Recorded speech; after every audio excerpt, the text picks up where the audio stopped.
Hey soccer friends, I just want to give a shout out to our partner, Team Player. They are changing the game on how you find the perfect soccer team for your player. Parents, this means no more endless social media scrolling to find information on teams. With Team Player, everything you need to know is just a few clicks away. It's simple, straightforward, and lets you find the best coach and team for your player without any of the usual headaches. And coaches, we all know how tough it can be to get your team noticed, but when you subscribe to one of Team Player's team plans, you instantly get access to set up an online team profile that allows you to reach more potential players and showcase what your team is all about. It's super easy and lets players and parents see why your team could be the right fit for them. And if you sign up using the promo code PITCH, you can try any team plan free for 1 month. So whether you're managing a team or searching for one, come on over to www.teamplayer.us. That is TEAMPLAYR.US.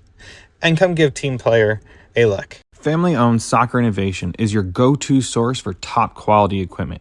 Whether you're a player, a supportive family member, or a dedicated coach, they have everything you need to elevate your game. For players, their innovative equipment are designed to boost your skills and performance on the pitch. From their agility cones to their portable goals, they have you covered. And family members, they offer durable equipment that's built to last because we know your support is critical to your player. Coaches, trust me, they can provide the equipment you need to run effective training sessions and shape the next generation of soccer players. Visit Soccer Innovations at soccerinnovations.com to start elevating your game with them. And if you use the code PITCH, PITCH, you can receive up to 10% off your next order.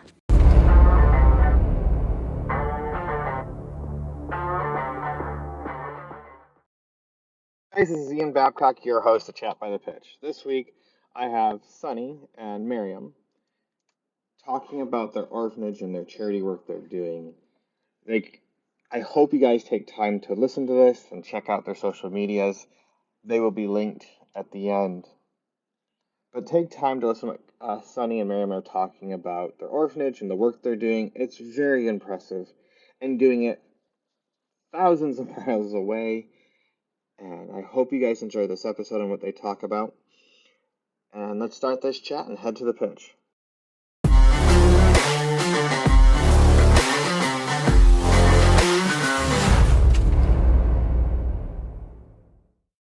You talked about doing charity, and now I feel like you've done a huge jump and huge leap of faith. And I'd like to know about why you and your wife started your orphanage. Charity work started long ago when I met my wife in 2010, when we recently met each other. We decided it happened that our hearts worked together in the sense that what I wanted, she wanted the same thing. So we decided okay, because each time I come around, I always think about going to give to the charity.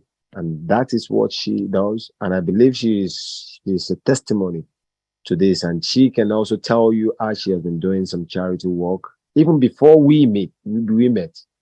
So, and the thing is that when I come around, I used to buy food stuff and everything, and I take to the charity homes, and I just spread it around and give to different charity homes until we met and we came together and we decided, okay, let's be doing it together. Before I finished playing, I spoke to my wife and I said, what do you think about orphanage home? In fact, she was the one that came up with the idea of owning an orphanage home, because most of the time we do go and give to people big time. So we decided, okay, can we use our property to do this? So which of the property are we going to do? So we decided, okay, let's choose one of these. It's in Lagos and all that. Okay, this is the way of.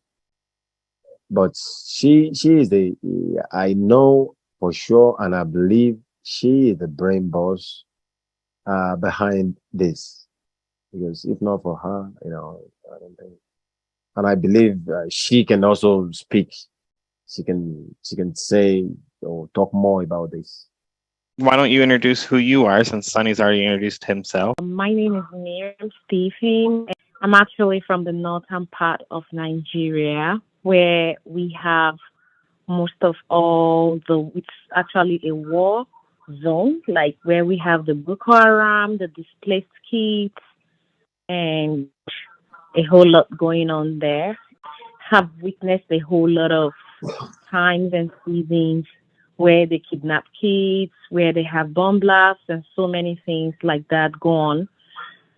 During my time when I was growing up, I once said to myself, okay, since I know we have a whole lot of kids in the northern part of Nigeria, that I will definitely help to do something to take care of them. In fact, sometimes my dad, he's always the one providing water to the community, to those who were displaced. And we helped him all through that journey.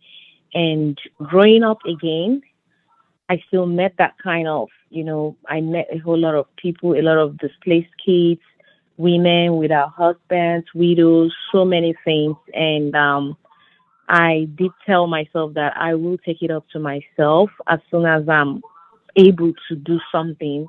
I met Sonny along the line, and it happened that, oh, he is capable of doing something at that time for these people. Everything we came together, and we just started doing things. We started paying fees, taking care of children, helping them go back to school, bringing them back with their families, working with the government to get them homes, places, resources, and things they need to have a basic life with. So Sonny really loved the idea. Mostly when he came to marry me, I told him, okay, I would love you to know where I come from. And then he came, and then he saw that, okay, this is it. This is where I come from. This is how it works.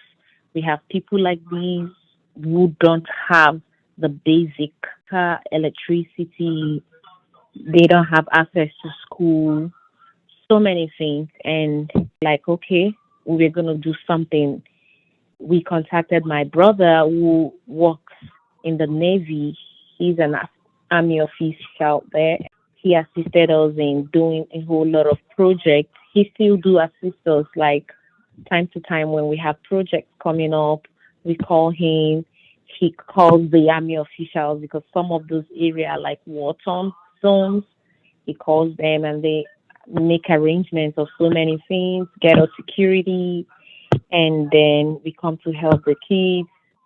I mean, it's a whole lot, but I feel really glad and happy that I'm able to do so because I had the availability at that time to do so. We had friends who were going to donate. We had people who were going to like, okay, we've got food for these kids. We've got clothing, we've got shelter, we've got medical, we've got these. We were so happy that we were the avenue that people were going to reach those kids at the northern part of Nigeria. I spoke to Sonny, okay, I think it is time for us to like get our orphanage home. We've been getting a whole lot of calls. Oh, they still have abandoned kids, they still have babies, they have this, they have that, they have teen kids. And then I and Sonny were like, okay, we're going to give up our home in Nigeria since we are based here in USA. And then that's actually our residential home. We gave it up for the kids. And then the government were like, okay, that's good. They are the ones who give us kids when they find missing kids. They call us, oh, we've found these kids, come pick them up. We accept them with our hands opened. And I mean, we are really happy we are able to do so. So that's our journey so far. For someone to say they gave up their home is very. How long have you guys had the orphanage for? Okay, so for the foundation, we've been doing that for 10 years, but the orphanage home, this is our second year right now. I know Sunny has shared with me some of the success stories you guys have had. So, how many kids do you guys take in at a time? We have about 12. Sunny, do we have 12 or 9? How many left? Because I'm Yeah, aware we have about we have 12. 8. Yeah, we have 12 kids, and there are more Wow. coming. There are ages that we accept, because in Yeah. our documents with the government we have the ages that we solicited for, and they accredited us for those ages, because it has to be from Yeah. 1 to 18 or thereabout. Yeah. So those are the ages that they're gonna bring to our home. If they are above those age, then they will take them to another home. Where we get our kids is, when they see any either fall in the age category of the ones our home accepts, then they call us to come pick them up. So we have someone like a representative who is going there to pick the kids up, bring them to the home, and shelter the kid and show the kid, okay, henceforth this is going to be your spot, your mattress is here, you use the toilet. This is they show the kid around, and henceforth, and the next day, it's gonna be a daily routine for him or her, and we Okay. put them in school, which is the fundamental thing. The first thing first, we want to give them education. And we've been putting, as they come, the first thing we do is just to register them in school, just to have education, because most of them that are coming on the other part of the country, they don't even have any formal education. You know, we just need to start with them from the scratch. You know, even when you ask them 1 plus 1, they don't know. They Right. don't know. They've not gone through education never in their life, so it's tough. But of course, we are learning. I believe they will go through that. They will skip through that hurdle and move into the next one. And some of the kids sometimes they are like kids that they were adopted. People adopted most of them and then maybe use them for what is it called? Slave trade, something like that. And then the government finds them and they're like they call us on phone to like, hey, we found a kid in the street hawking, selling things, and they would call us, okay, come get them, and then we go there, we go to get them, we ask them questions. They've never been to school. They can't even locate where they come from. They would just tell us they were adopted by some unknown people. And then we bring them to our home. We try to get them to school. We try to give them the basic, get them going with their life, make them understand that they still have a life. They can do something for themselves, and that's our success story so far. We've been moving ahead, and sometimes we work with some other orphanages in the northern part of Nigeria. We like send them stuff. We get help across their way, medical, and we do a whole lot. If we are comfortable sometimes handling our kids, then if we find some help, some people who want to like come in and help more, we direct them to the northern part of Nigeria. That's where they have the large place kids, where they have thousands and thousands of displaced kids. We just try as much as we can to give them food because I think that's the big those ones in that area they need. We give them food, we give them medicals and just the basic. And then when we see the condition of the child is something that we need to take up from, then we talk to the government, we tell them we need it this way, and they send the kids over. We've been doing a lot. We've been working with so many other homes just to do our best.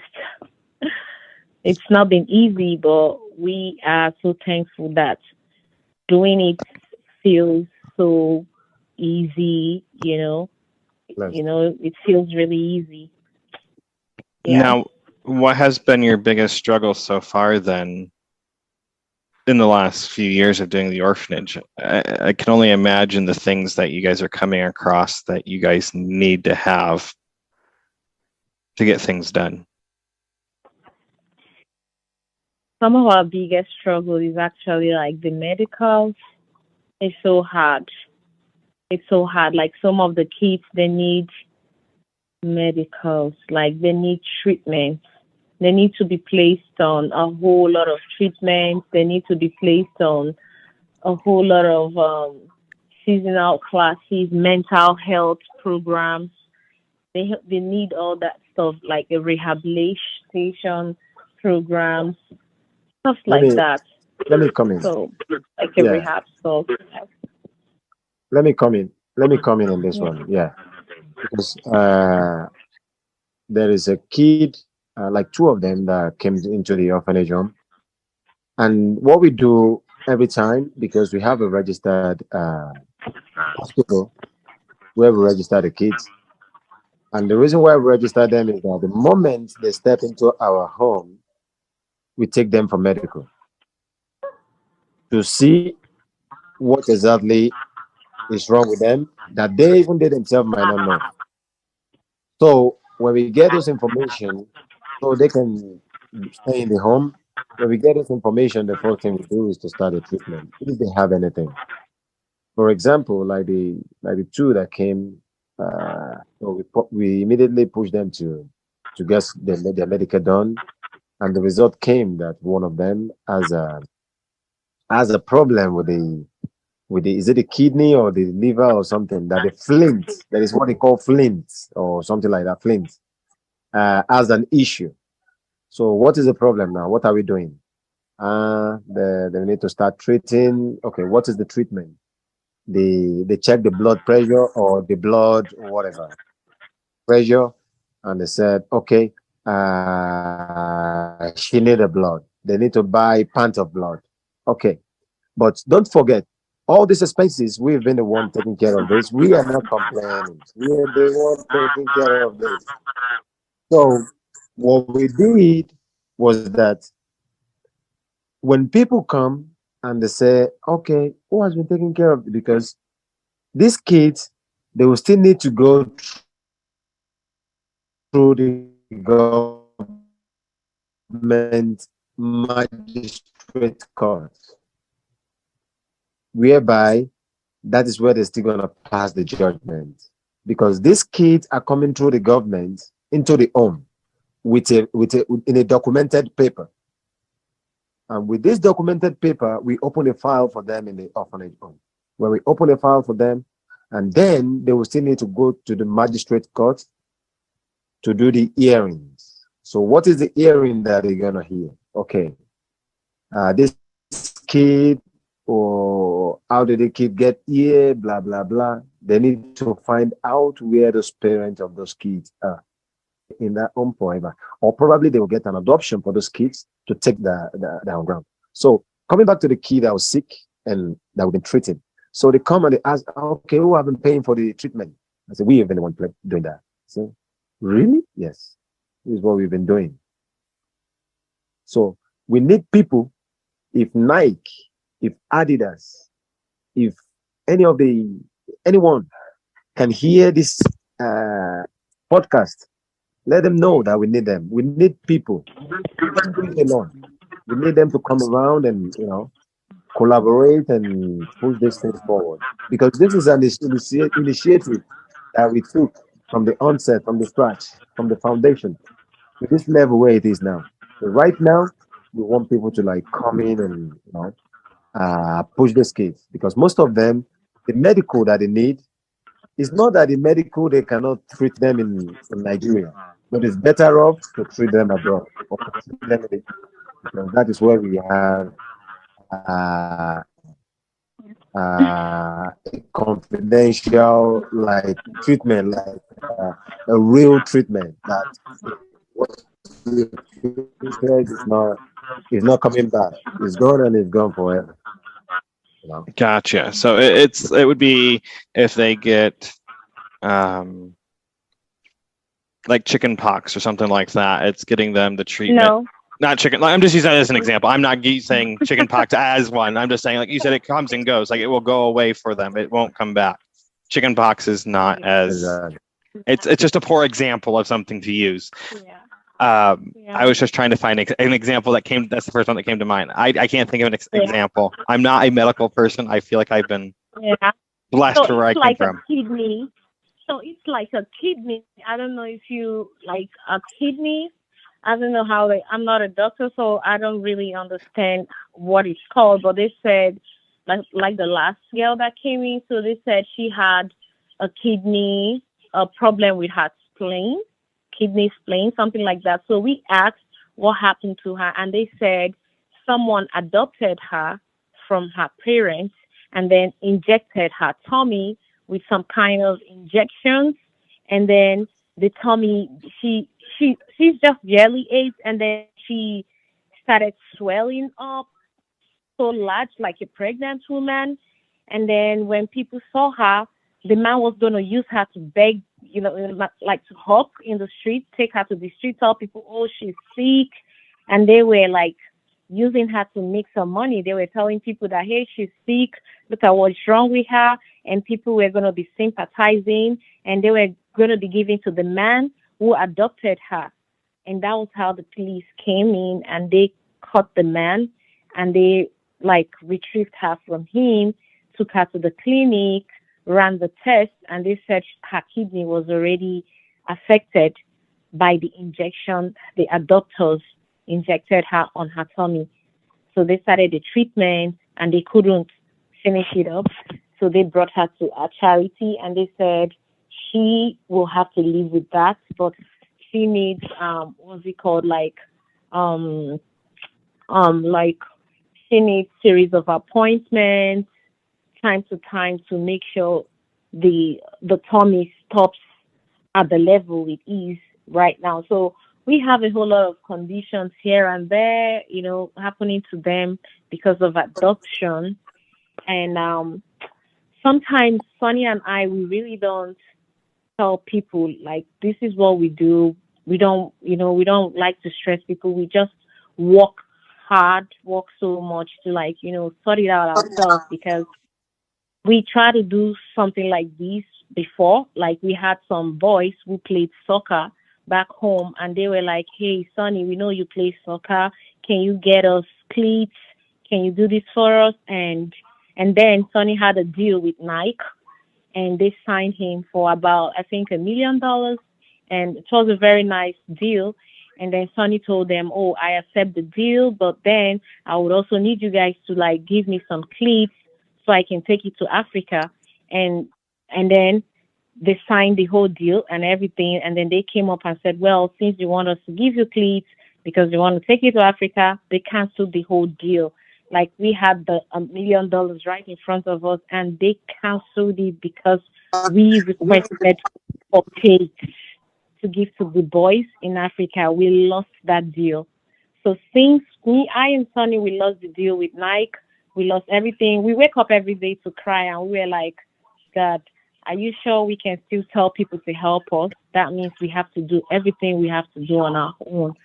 So we really don't coming out to that's why we are not all over, but we just do the little we can, just spread our wings. And then sometimes we give ourselves knowledge because we know we've lost a deal while trying to okay, we need cleats back home, The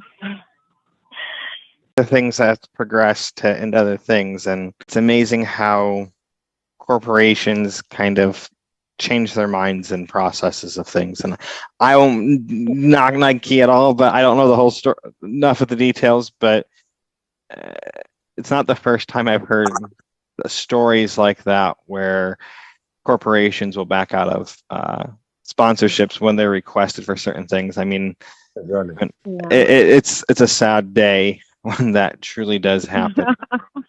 And actually, they put their offer.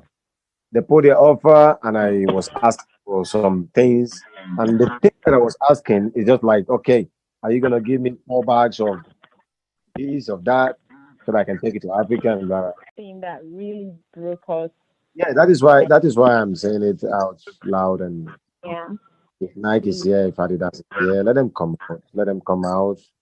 Please, let them come out and let them help these kids. Right. Help these kids. This kid, they really need help. Not from clothing. The medical Of course, side. they need. Yeah, exactly. Many other sides.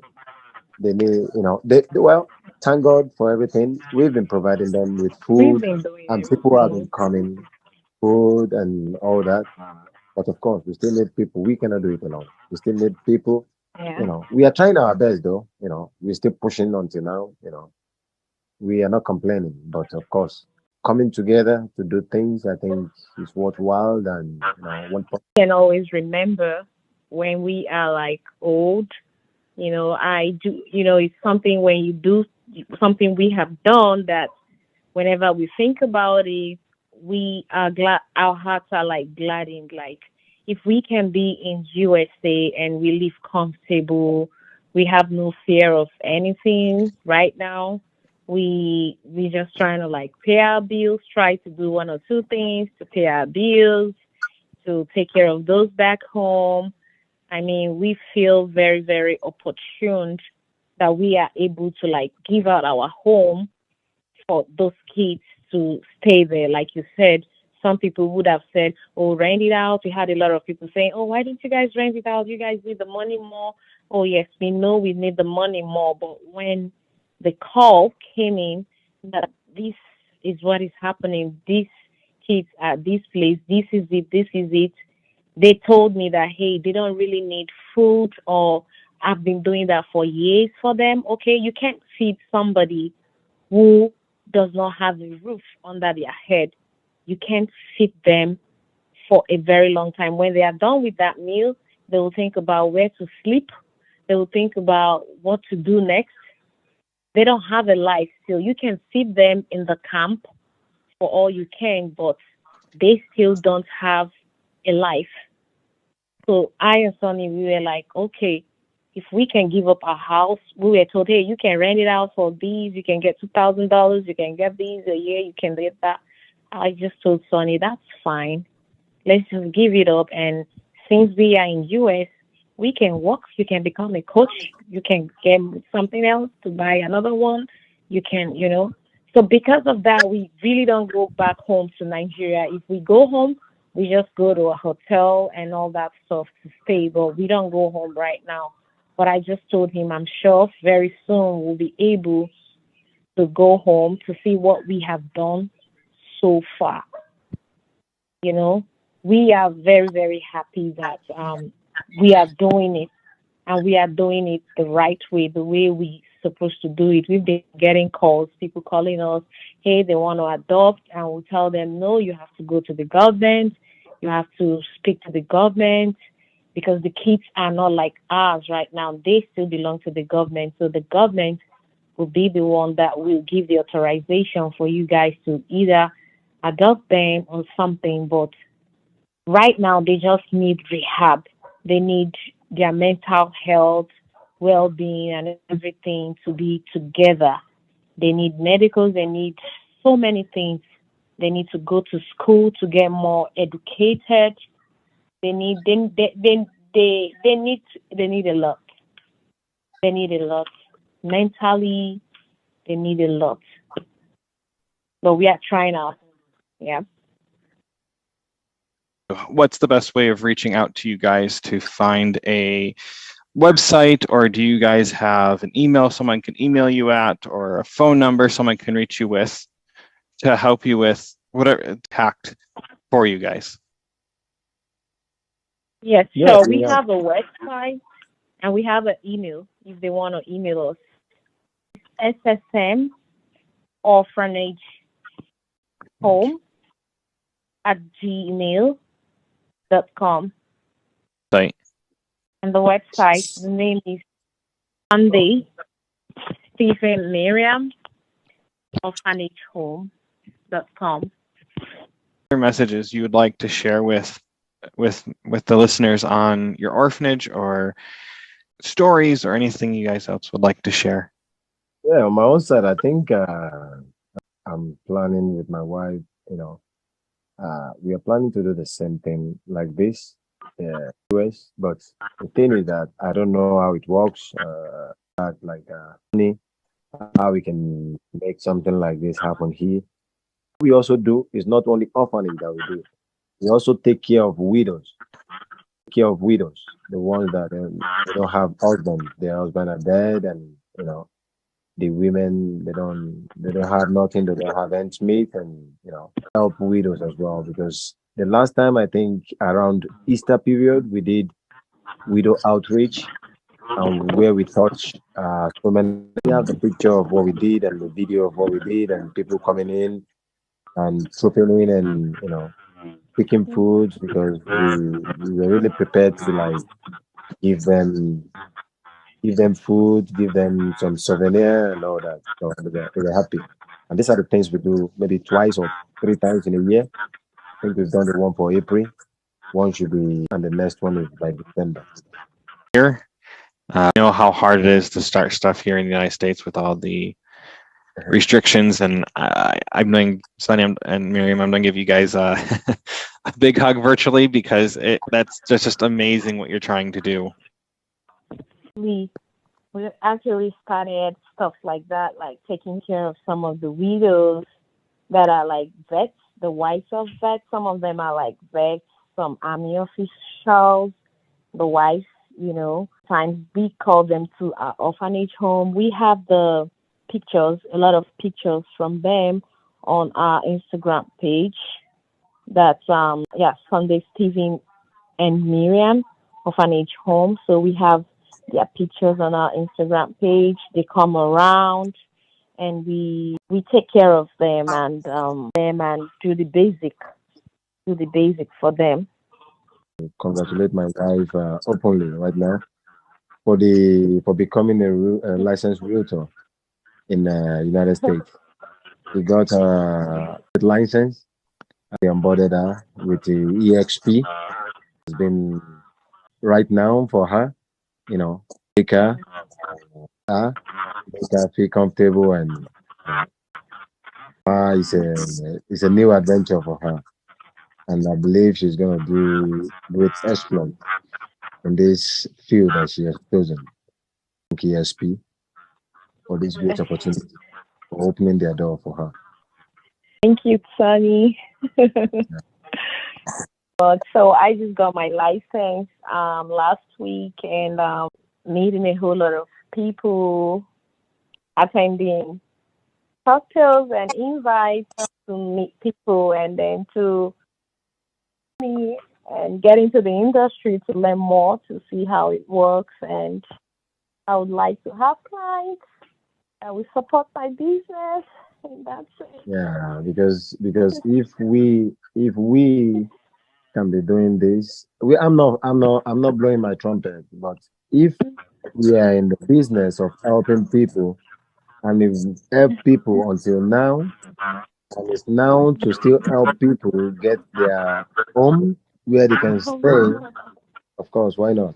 You know, let them give us give you the help them find a home, because of course people who want to deal with people that are reliable, people that they can trust, people that they can work with. And coming to see our track record for what we have done and what we are still doing, it goes, because this is a new field and we're gonna deliver. I believe.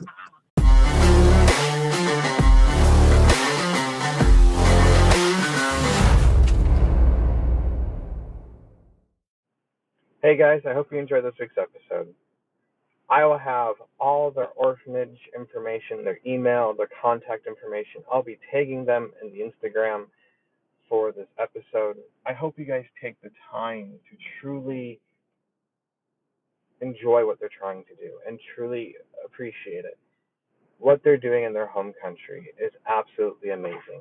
I stand amazed at how much they have given up and how much they give to this cause that they hold so dearly.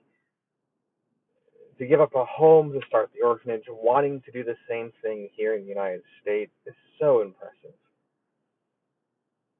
As I've gotten to know Sunny over the last year almost, I've always been impressed with how he carries himself, how he handles himself, and everything he tries to do. And I know that at the end, he will do whatever it takes to accomplish his goals. Now, I hope you guys take time to look through their social media at the orphanage, look up Coach Sunny and Miriam, I love that he gave props to his wife and the new adventure they are on. This was recorded about 4 weeks ago, 5 weeks ago. So it's a little behind in times for her career, but I hope you guys truly enjoy the message that he's sharing. So until next time, I'll see you at the pitch.